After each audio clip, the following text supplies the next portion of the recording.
Yeah, there we go. Um, if you are a long-time follower of Fleet Fest, you may know that I ran this game at Fleet Fest 2. Also, if you claim to know that, you're a liar, because even I didn't know that until I went back and looked at the schedule.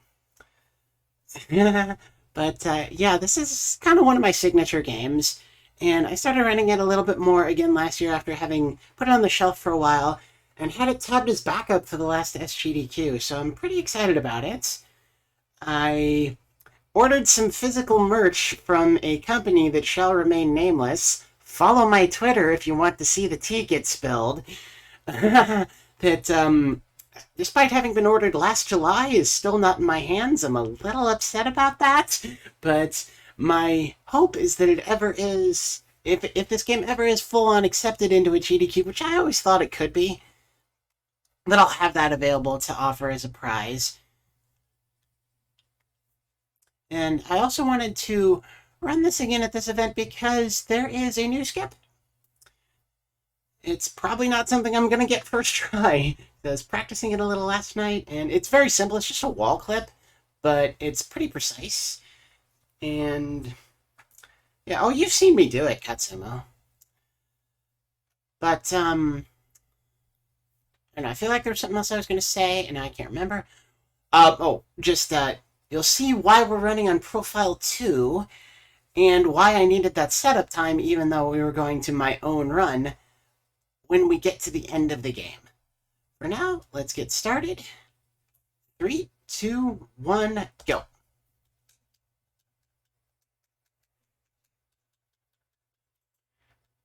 I often compare Mulaka to a modern Zelda game. Each level, each area is, it's like a level, like its own little dungeon in the Zelda sense, not in the conventional sense, that ends with a boss that has kind of a certain gimmick to how you fight it. First skip of the run there. You're in this Circle of Stones fight. There's supposed to be, and we fall in the quicksand, there's supposed to be several of them throughout the game. We will do exactly one Circle of Stones fight. That one you just skip by pulling up the map and warping to the area you're already in, which is also the only area on your map since this is the very beginning of the game. Little skip there to go past the rock gate. All you're really skipping there is just hitting a switch with your staff to open it. Much more significant skip up the hill here. You see that gate with the 3 hollows carved into it? You're supposed to find 3 stones in the area to fit into those hollows, but instead you can just... this might take a couple of tries. This is a pretty high reset point for when I'm going for PBs. There we go. Second try isn't horrendous. Instead, you can just jump around it. Almost every level has a stone gate like that. We will go through exactly none of them the way we are supposed to. Several of them we won't even see. And we're already off on our way to the first boss. Now, I'm not ashamed to admit that on my first playthrough, I didn't really know that this game was similar to a modern Zelda, so it took me, kind of a long time to figure out, oh, boss with a giant shell on its back and an arena full of pillars. What exactly am I supposed to do? You lead him into the pillars. And we also hack away his leg sheaths while he's stunned. This is more to build up our special meter than to do damage to him, although both are needed. We can also throw our spear. Yeah, you might see me use the terms spear and staff interchangeably throughout the run. Same difference, really. Oh, I missed killing the little spiders on the way up the hill. Spiders, scorpions, same difference. So I'm going to be a little bit behind on my special meter. I need to make sure I get all of the leg sheaths.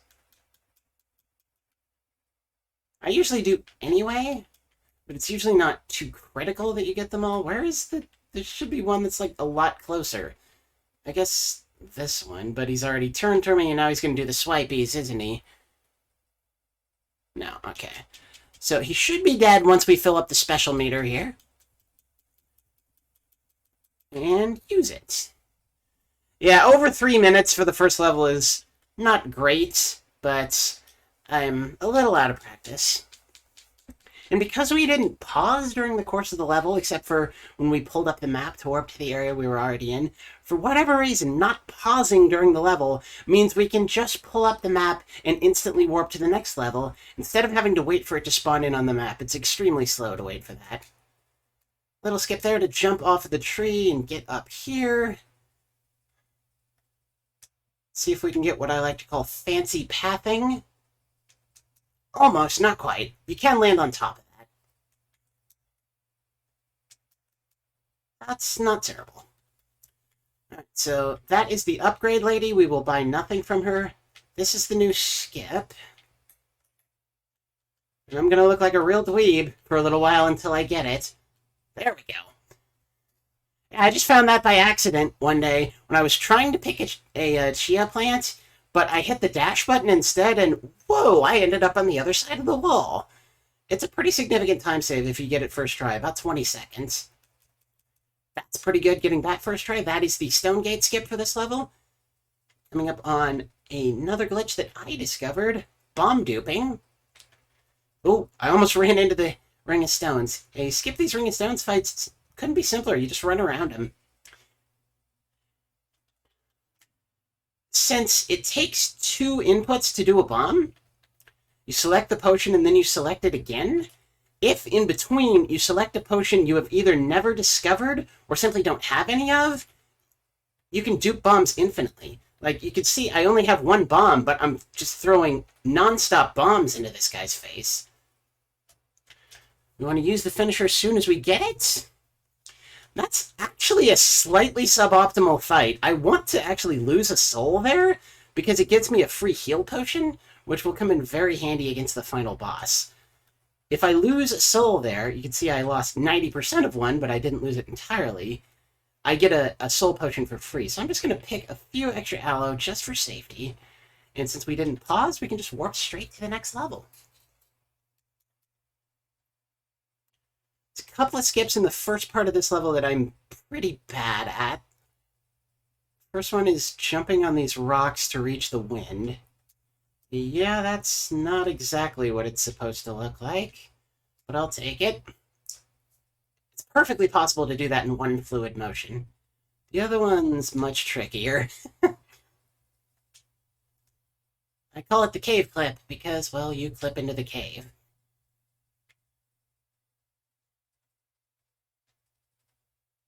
You just kind of fly at... Oh yeah, we can turn into a bird now. Kind of important. Kind of just fly it there, turn back into the human, and hope for the best. There we go. I have no idea what made that work. That skips a cutscene where you have to, like, examine the mural of somebody running into this cave. Stop right there, jump up here. That alone is a pretty significant skip for this level, but it's about to get a lot sillier. Get up on the snake head, double jump at the apex of the snake's nose, and you can get up over here. We are now out of bounds on top of the level, and we are running straight towards the boss. Incidentally, one of the worst bosses in the speedrun, possibly the worst, even though casually it's a piece of cake. I don't know about piece of cake, but definitely not as punishing to fail. This level does have a stone gate, but you never even see it. There are older skips for this level that some runs on the leaderboard still use. Well, did use, that are still on the leaderboard. That are very creative, and that make, you know, very inventive use of, like, parkour and jumping in specific places to get through the water that we didn't even see, but this is so much faster. Dupe a bomb at the rock mouth to aggro him instantly. What the game expects you to do is attack him with your staff, which sort of partially aggroes him, sort of half wakes up, and then you have to attack him with the staff some more, and only then is this phase of the... Oh, that's not cool. Only then is this phase of the fight started. Yeah, any attack that this guy can land on you takes one entire soul. But as long as you make it to the top of the arena, you're fine. So that's very good. Oh, that's very bad. Okay, I almost jumped off the edge there. You want to dupe bombs at the rock mouths in his big, tall jelly worm form, and then you dupe 3 bombs, and then throw your spear at the rock mouth. Okay, if you don't throw your spear, the game will actually teleport you to the bottom of the cave. I think it's because you're expected to travel down there and just melee hit him when he becomes vulnerable like that, but that really doesn't work. I don't think that's going to hit anything. Yeah, it didn't. Okay, that is very bad. Where that spear... Oh, that's very bad. Where that spear was aimed would have taken me to the bottom of the level. So I had to make absolutely sure not to throw it there.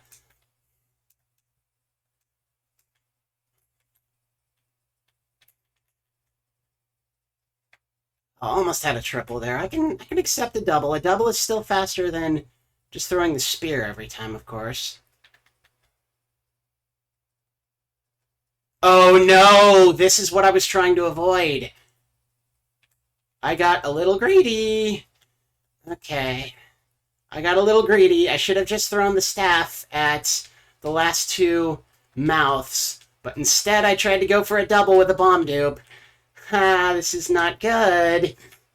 I could die here. And I really don't want to have to expend a heal potion. That's what I'm talking about. You have to climb all the way back up. Or do you? Maybe I can get it from here.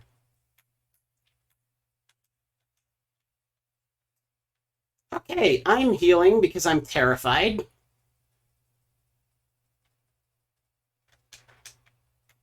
This is among the worst I've ever done this fight. It's my own fault. I got greedy throwing the bomb at the end there instead of just throwing the spear twice.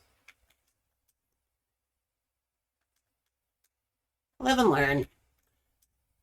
This run will not be sub 30 minutes, which is sort of kind of my unofficial... Oh, okay, I was out of mana. This is getting really silly. Sort of kind of my unofficial goal whenever I do runs this game.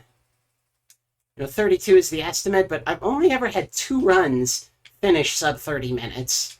My PB is 27:51, and it doesn't have the new skip in Hakime that I actually did get in this run on like 3rd or 4th try. This is getting silly. That's also kind of why I started running the game again. Am I going the wrong way? I don't think I am.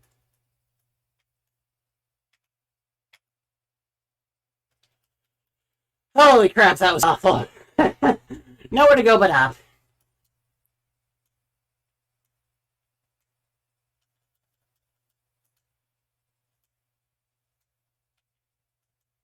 Alright.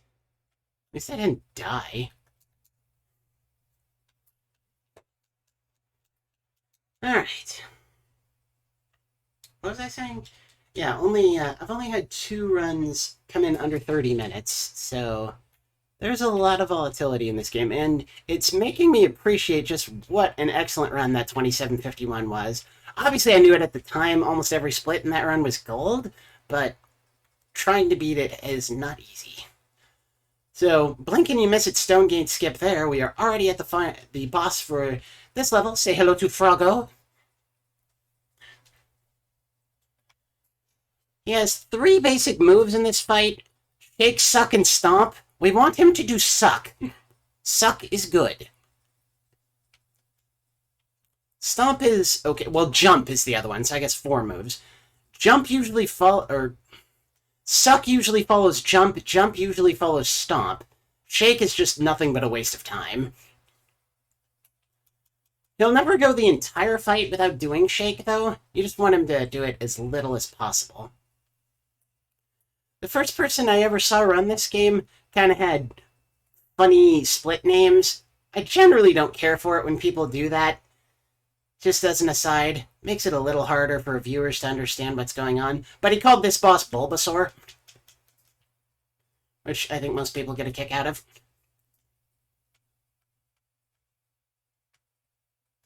I don't really speak Pikachu, but I do believe that is a large frog-like creature.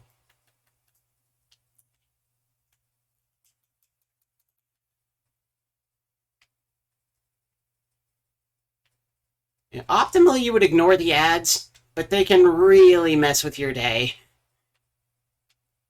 Especially the darker colored ones. Because they can stick their tongue out and get you from a distance. This isn't going too bad so far.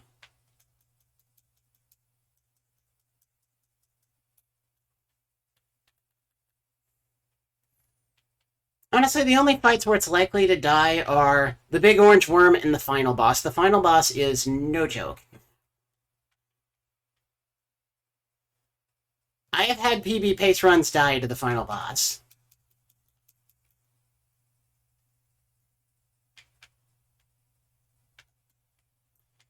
Now you may notice I'm iframing the wave when he jumps. You can iframe almost everything in this game. It's pretty cool.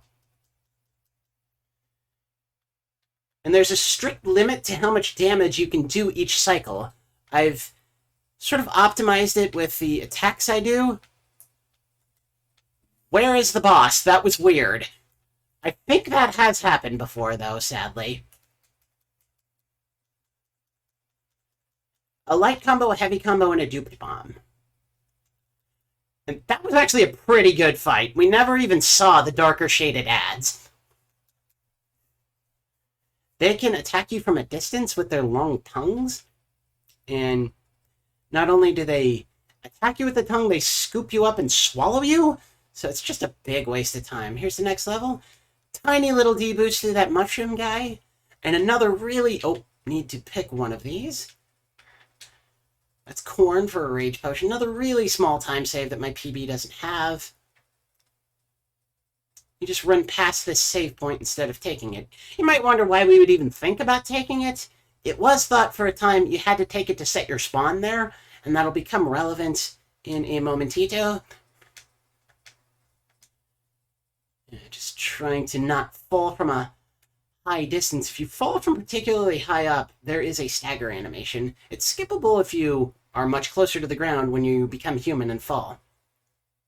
But actually, after you beat this mini-boss, and you warp back to this level, you'll spawn at the save point no matter what you do. I was hoping that would have staggered him.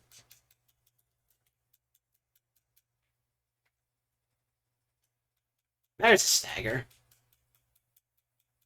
Okay, not a bad fight. Still had the rage buff on when after the mini-boss's death cutscene. That's not bad.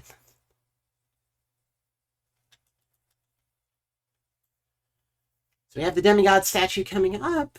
We get another demigod power. By the way, that's the story of this game. It's basically the Tarahumara creation myth, the indigenous peoples of northern Mexico. This game is made by Lienzo, a Mexican development studio with whom I've become somewhat close. And I eagerly await their next game, Aztec Forgotten Gods. That's Aztec with an H at the end. Aztec. They recently had to delay it to Q1 2022. It was supposed to come this year. But all good things are worth waiting for. And actually, they're going to release a playable beta on Steam 1st of October. So I'm really looking forward to that. Really recommend it to y'all. So we skipped the stone gate here as well. We entered this boss arena from out of bounds. And you may have noticed that I was just kind of standing there doing nothing for a few seconds before the bosses decided to activate their AI. You might see that and think, why don't you use a rage potion there? Because rage potions are a damage buff. And that is how we used to do it, but that is before bomb duping became a thing. And rage potions don't increase bomb damage. So I'd like for them to be more clustered together here. Yeah, this is not a great fight. That should have killed blue and green. Red has way more HP. Oh, that didn't kill blue either. This is really a bad fight.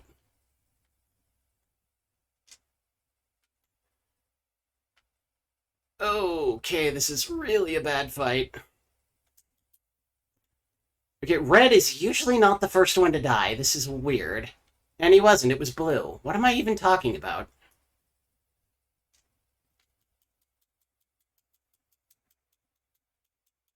Can you please just die?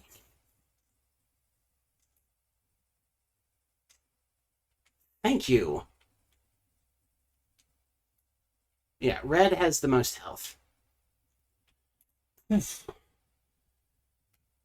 Slightly, Monkass? Not that bad, though. I don't think I was in any danger of dying. Yeah, the big orange jello thing is a danger of dying because no matter what, any attack that he lands will take an entire soul. So if you've been hit twice and you're trying to be optimal and you get hit a third time, GG. Little tiny out of bounds here to skip around to this save point, which this one we do have to take to set our spawn here. I actually tested this while doing a tutorial for this game, which was probably not the best time to test this, but it's there. We're coming up on the one and only Ring of Stones fight we do in the run. And that's not the right button. That's the right button. I was trying to do Pumas there to advance forward. So we have several waves of enemies to fight in the Ring of Stones. Yeah, a good muscle memory to get in for bomb duping is to queue up the shield potion left on the D-pad, since we never actually discover that in the run. It's found in the level that ended with the frog boss, but we just go straight to him.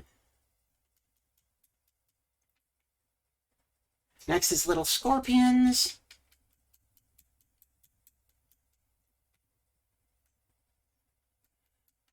Bear has a better hitbox, Puma does more damage.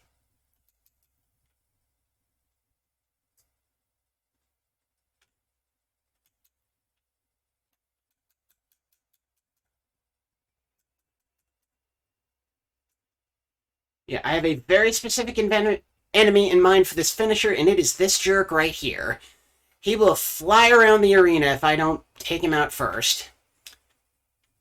Not only fly, what am I doing? Not only flying around the arena, but flying around the arena and, like, peppering these little homing magic spells at me that are really hard to dodge. And if they hit, they completely immobilize me for, like, a long time. Mini-boss here. He dies in 2 strong attacks, so 2 bombs, 2 pumas, or a bomb and a puma, which is the fastest. This gets us the Demigod Sea Snake.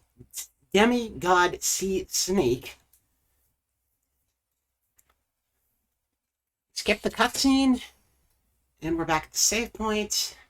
Time for another out of bounds. This one's pretty goofy. So I'm going to do this and then explain it, because it takes a little bit of focus.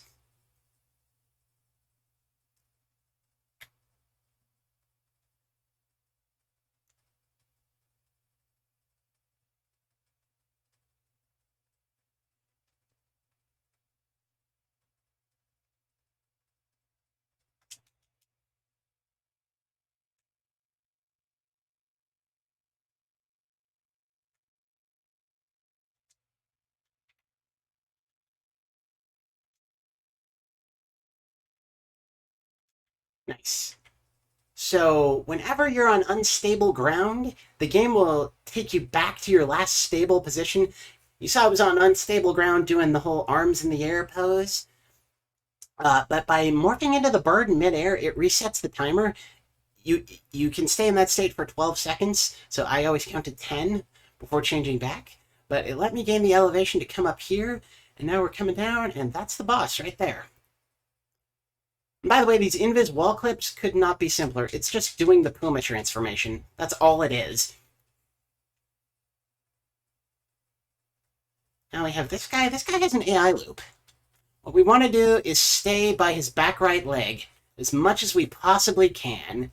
And if we do this right, we'll get him in 3 cycles.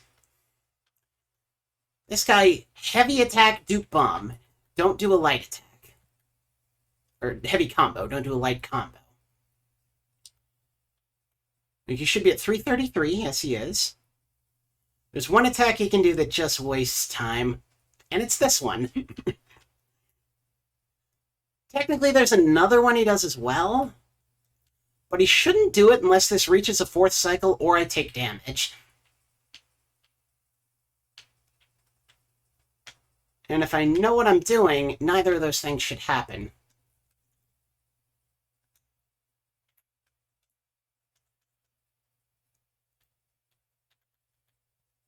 160? Yep, we're in line for a 3-cycle. Again, there's a cap on how much damage you can do in each phase. This is Toilet Tier RNG. Whoa, I was in midair. I didn't even realize that. This is absolute toilet RNG. It's possible for him to not do that attack at all during the fight. Okay, he should be dead here. Maybe not. I didn't see the visual sign I was looking for.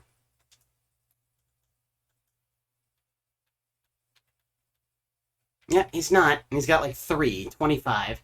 Yeah, what I was looking for that I didn't see was him sustaining damage when I did the bear transformation against his tentacle, not tentacle, Vine Fist. Yeah, this is an absolute garbage fight.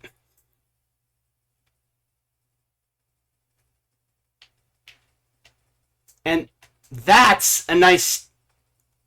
That's nice, isn't it? I can't reach that. That's out of bounds. So I think he's probably going to do the absolute worst attack now, which is he's going to curl up into a ball and roll around the arena.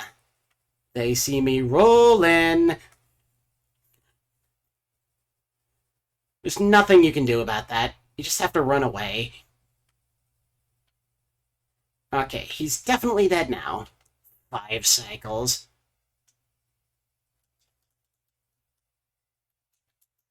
Alright, so this run has been pretty terrible.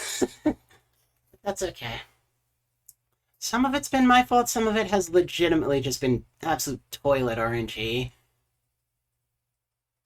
This is supposed to be a long and convoluted level with lots of, like, traversal puzzles you have to fly through in the bird transformation and collect magic orbs in midair, and, it's pretty fun, but it's really convoluted, and, I don't know. Why don't we just go straight to the boss? Doesn't that sound more fun? The skip is pretty difficult to learn, but once you do, it's not that bad.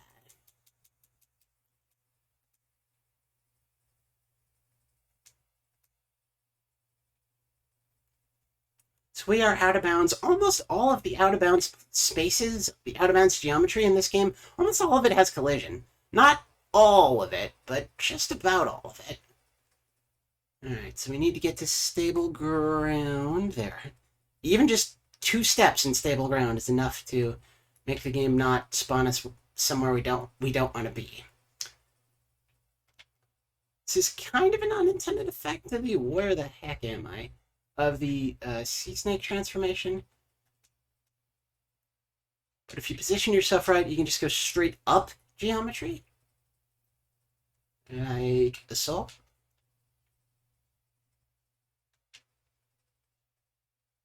And invis wall clip. And that's the next boss right in front of us. Pretty cool skip. And if you've played the game casually, which I don't think any of you have, but if you have, you know that it skips a lot. Just a lot of... no. I got stuck in his claw. That's rude.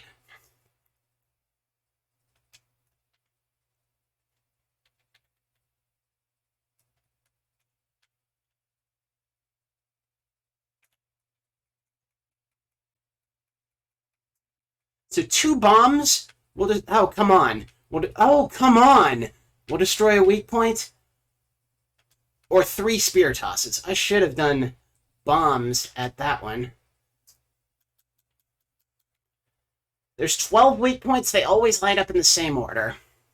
Got the first 4, the next 2 are on his back.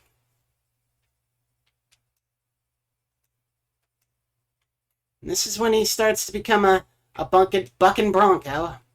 And that runner with the meme splits I mentioned earlier, he called this fight Shadow of the Mulaka. Mulaka is actually the name of your character in this game. He is the warrior shaman of the Tarahumara people. This is why I typically keep doing bomb tosses until a little bit beyond that point, but they do become harder.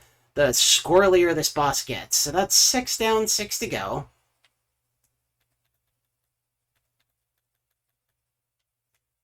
Oh, I didn't even see this guy. Dang it.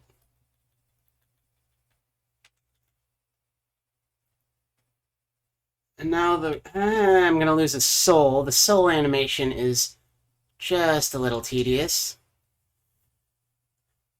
Just had to come down for the 1, and the rest are all going to be on his back. 5 more. Usually when the one on his head lights up is when I stop doing bombs, because they're just too hard to aim at that point.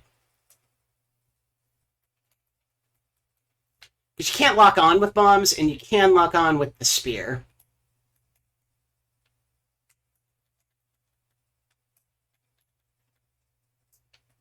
Oh, come on. I thought I had that one.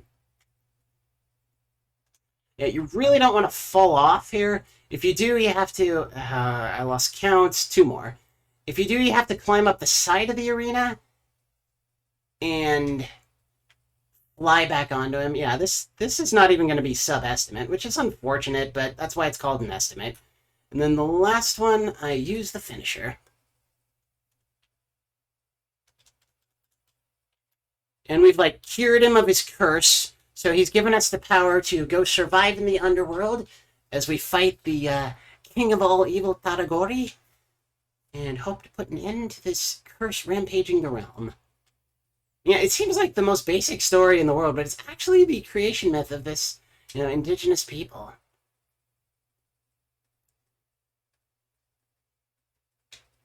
Yeah, this is probably going to be like 34 or something, which is really quite bad, but... Oh well, it's a marathon. We'll skip here.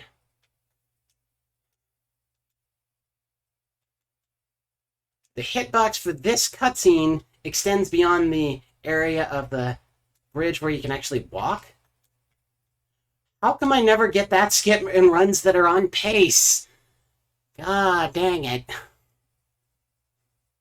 What you're supposed to do there is knock the wall down and then just walk through, but if you time it exactly right, you can jump on top of it. Alrighty, final boss time. What you want to do here is go counterclockwise with the swipies. 1, 2, 3. 1, 2, 3. That's not great. 1, 2, 3. He'll expose his weak point. Throw the spear at it. And do a Puma. You are again gated on how much damage you can do.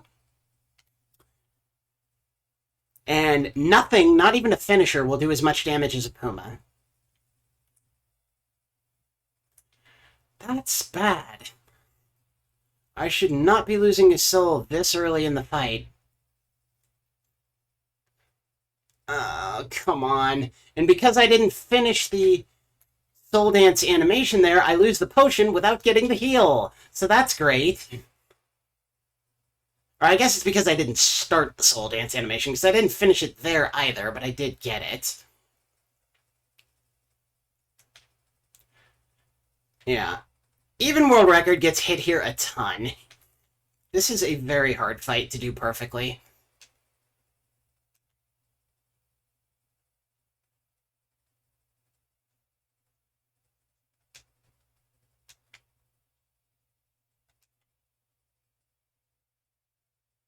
Yeah, I would frankly use a finisher more for the ads than for the boss. Okay, that was a little scary. I think it's 2 more? Yeah.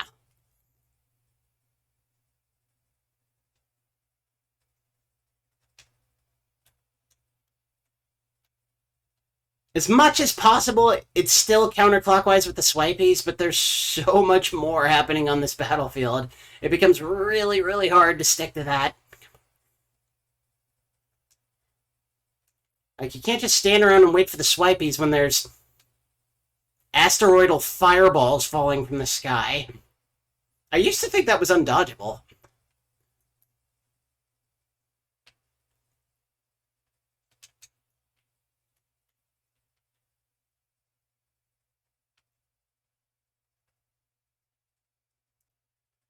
Alrighty.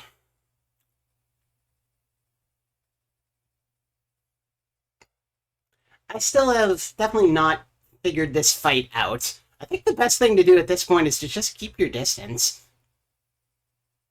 And if you have health, which I don't right now, but if you have health to spare, you can actually run into the muck.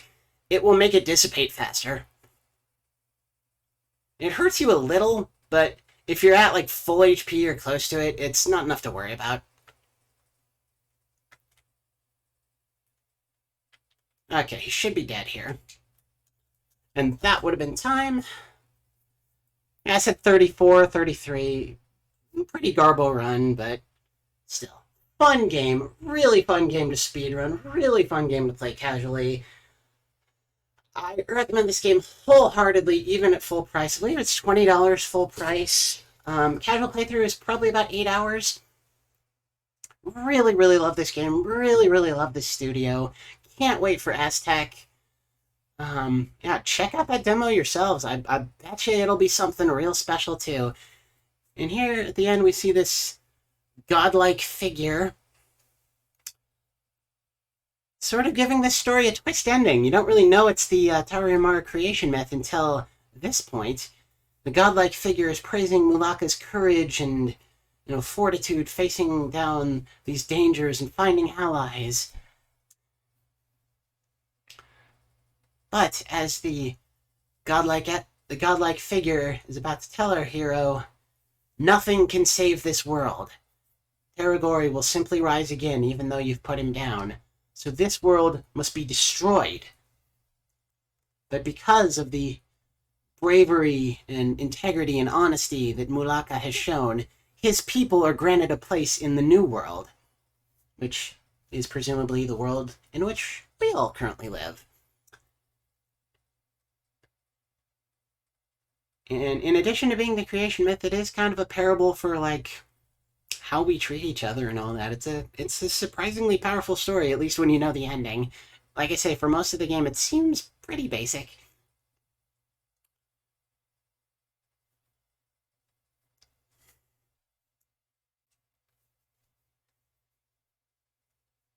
This is why we need to bring this world to an end. And you can see that makes our hero slump to his knees.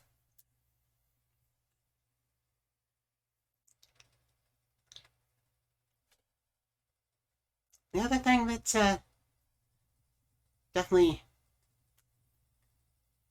makes me have some love for this game is just how it does celebrate the Tarahumara people.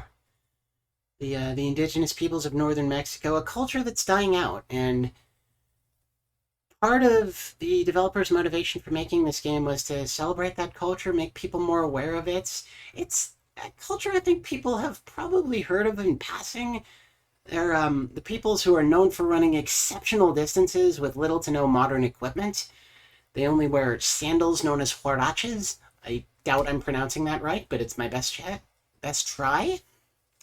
And they just run for, marathons at a time. The interstitial cards between levels quote an anthropologist who lived among the Tarahumara for a number of years, and I forget the exact title of his book, but it's something to do with running. Then the outro from the narrator speaking the native Raramori language. There's just one other thing after this that I think is kind of neat. It's nothing huge, but just kind of neat. Yeah, I think if that fight against the gelatinous boss hadn't been quite as ridiculously horrible as it was, this probably would have been closer to estimate. But again, that's why they call it an estimate.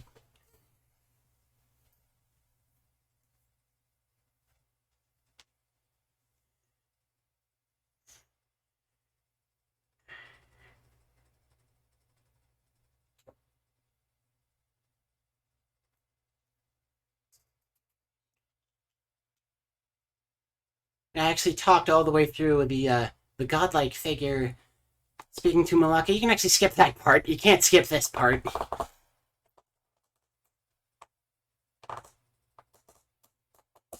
At the end, the very end, You become the bird one last time, and you fly through the credits. Really lovely little touch. It even keeps track of how many letters you fly through. Just the art style of this game is very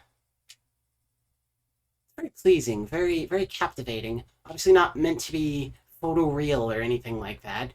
It's definitely an artistic interpretation, but I will say that the levels, the very geometry of the levels, is meant to resemble some specific locations found in northern Mexico.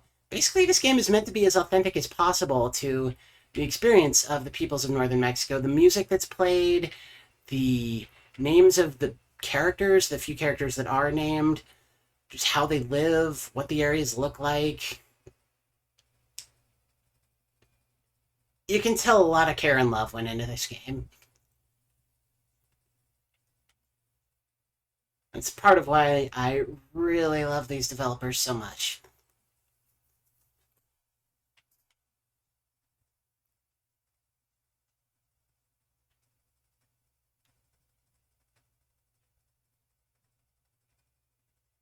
Fernando Pig Machine Aguilera. I don't want to know what that means.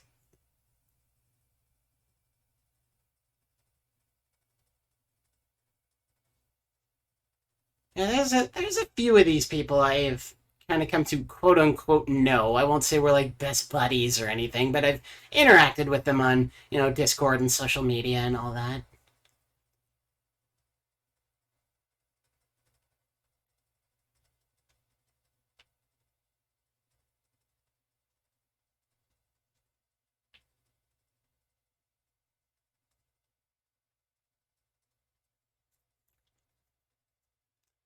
Oh, I meant to mention why we needed the setup time. I completely forgot about that. The game is supposed to end with a boss rush. You may have noticed in the last level, I just went straight to the final boss. That's not supposed to happen. There's supposed to be 5 waves of bosses before that, but if you clear it on another save file, that's why I still have, this is essentially my first playthrough save file, go in there, clear the boss rush there. That also clears it for files 2 and 3. Apparently I did a speedrun on 3 as well. 35% with the third potion missing. That's a speedrun file.